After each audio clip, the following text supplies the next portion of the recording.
प्रश्नोत्तर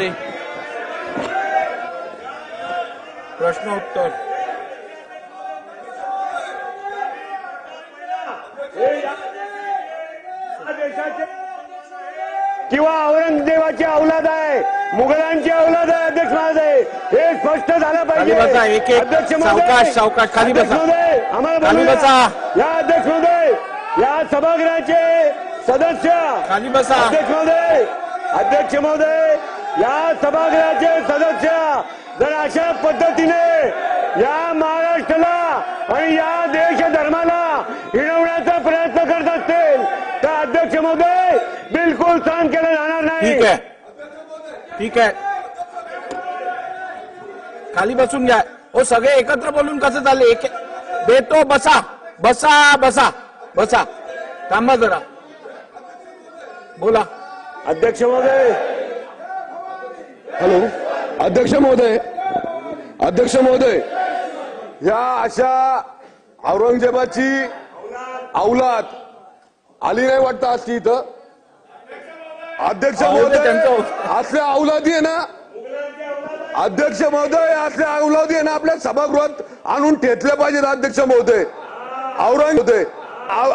औरंगजेबाचं उदात्तीकरण करणाऱ्या या असल्या औलादी रस्त्यावर येऊन ठेचल्या पाहिजेत. अध्यक्ष महोदय, छत्रपती शिवाजी महाराज आणि विशेषतः धर्मवीर छत्रपती संभाजी महाराज.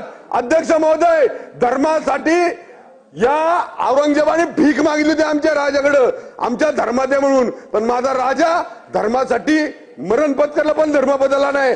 असं या औरंगजेबाच्या औलादींना आपल्याला ठिचून काढलं पाहिजे. अध्यक्ष महोदय, याला सभागृहात घेतलं नाही पाहिजे. अध्यक्ष महोदय, हा अध्यक्ष महोदय फक्त आणि फक्त त्याच्या समाजाचं मतदान मिळावं.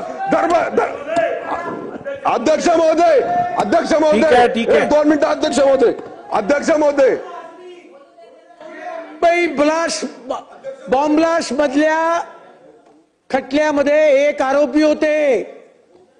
या इस्माने काल छत्रपती संभाजी महाराजांचे हाल करून ज्यांची हत्या केली, ज्या औरंगजेबने तुळजापूरचं भवानी मंदिर उद्ध्वस्त करण्याचा प्रयत्न केला, हिंदूंवर झिजिया कर लावण्याचं काम केलं, काशी विश्वनाथचा मंदिर त्या ठिकाणी ध्वस्त करण्याचं काम केलं, त्या औरंगजेबाचं कौतुक हा अबू आझमी या ठिकाणी करतो. हे कृत्य देशद्रोही कृत्य आहे. ज्या वेळेला काशी विश्वनाथ कॉरिडॉरचं उद्घाटन देशाचे पंतप्रधान माननीय मोदीजींनी केलं होतं, त्यावेळेला माननीय मोदीजी असं बोलले होते, जेव्हा जेव्हा या देशामध्ये औरंगजेब जन्माला येईल त्यावेळेला औरंगजेबाला नष्ट करण्याकरता छत्रपती महाराज जन्माला येतील. हे या देशाच्या पंतप्रधानांचे उद्गार आहेत. आणि हा अबू आझमी त्या औरंगजेबाचं कौतुक, त्याच्याविषयी चांगले उद्गार. माझ्या 2 मागण्या आहेत. त्याच्यावर देशद्रोहाचा खटला दाखल केला पाहिजे आणि या देशाच्या अस्मितेच्या विरोधात बोलणाऱ्या या माणसाला विधिमंडळाचं अर्थसंकल्पीय अधिवेशन होईपर्यंत सस्पेंड करा, ही माझी मागणी. या निमित्ताने मी आपल्याकडे 2 मागण्या करतोय. गुलाबराव पाटीलजी बोला. अध्यक्ष महोदय, या सभागृहामध्ये अशी काही रीत झालेली आहे. मागच्या काळामध्ये एमआयएमचे आमदार या ठिकाणी म्हटले होते की इस देश में रहना होगा तो वंदे मातरम कहना होगा. तर त्यावेळेस त्यांनी म्हटलं की आम्ही वंदे मातरम म्हणणार नाही. या लोकांनी काय षडयंत्र रचलेलं आहे की हिंदुस्थानामध्ये राहायचं, इथं मुलं पैदा करायची, इथली हवा घ्यायची आणि औरंगजेबाची या ठिकाणी पुष्टी करायची. अध्यक्ष महोदय, अशा लोकांना या सभागृहामध्ये बसण्याचा अधिकार नाहीये. छत्रपती शिवाजी महाराजांच्या बाबतीमध्ये, संभाजी महाराजांच्या बाबतीमध्ये या पद्धतीने जर हे बोलत असतील, औरंगजेबाची बढाई मारत असतील, काशी से कला जाती मथुरा में मस्जिद बनती, अगर एक छत्रपती ना होते तो सबकी सुन्नत होती.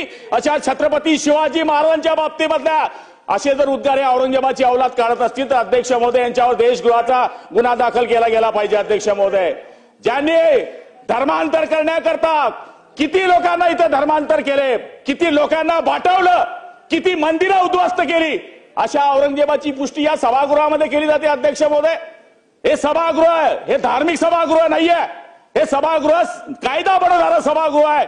इथे जर तुम्ही कोणाची पुष्टी करत असाल अध्यक्ष महोदय ते निषेधार्ह आहे. म्हणून अबू आदमीवर कारवाई केली पाहिजे ही आमची मागणी आहे.